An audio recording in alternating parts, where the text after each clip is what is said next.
Have you visited a winery and listened to the host talk about wine using words and terms you just don't understand?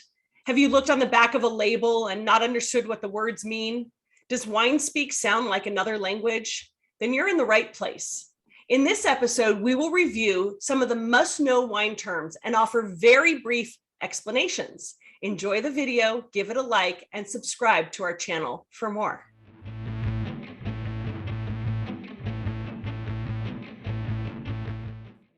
When talking about wine, words like tannin, structure, body, Brix, minerality, and more are used.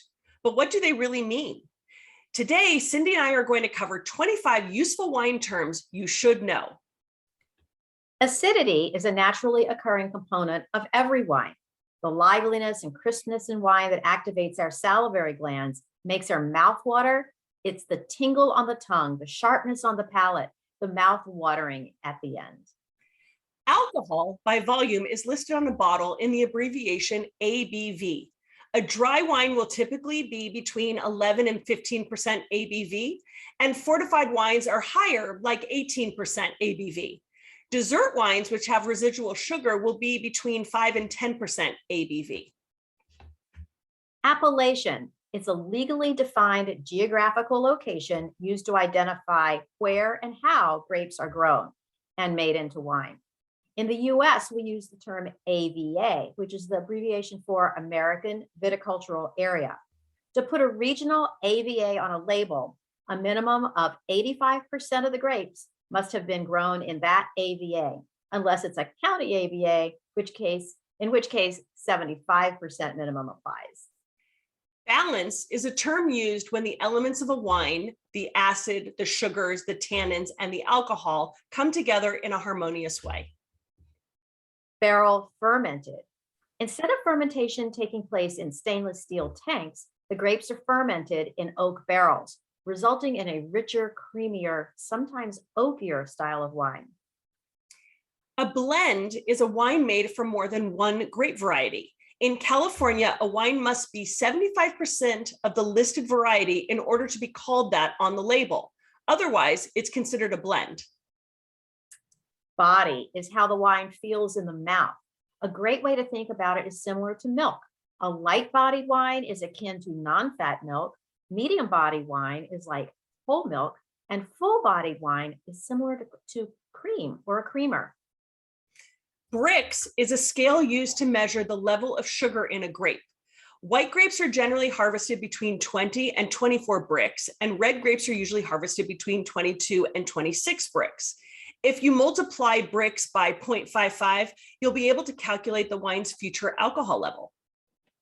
The color of the wine can help determine the age of the wine.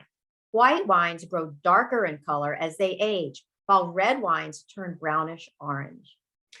Corked is when a wine has a musty smell, like a wet sock, a dirty dog, or wet cardboard. We say it is corked as the wine has been ruined with cork taint from the cork.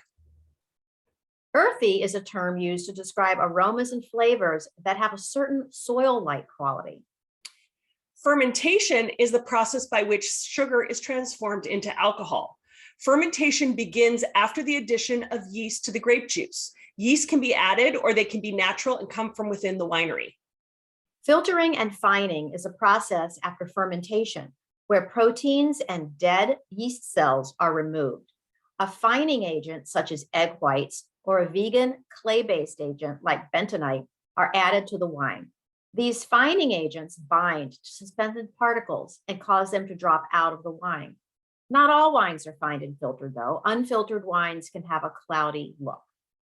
Green is a term used to describe underripe vegetal flavors in a wine.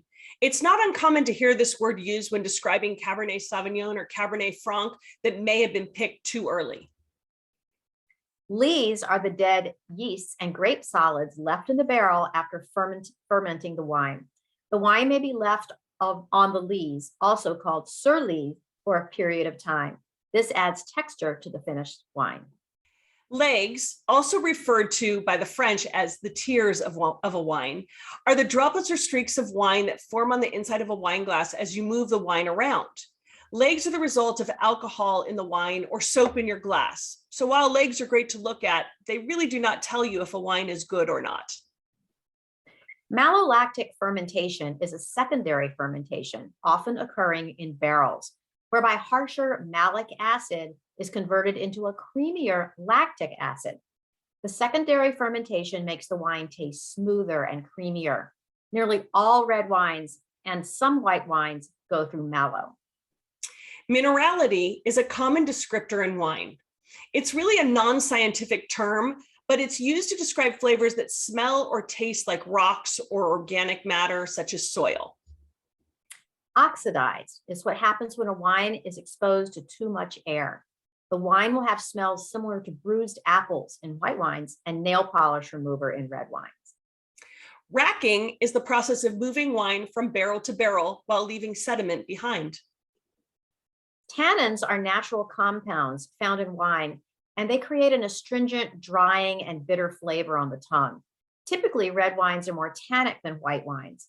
High tannic reds include Cabernet Sauvignon, Nebbiolo, and Cabernet Franc.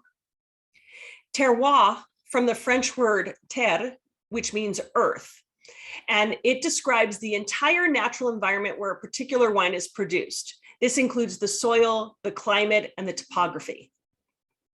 Texture is a term describing how the wine feels on the palate.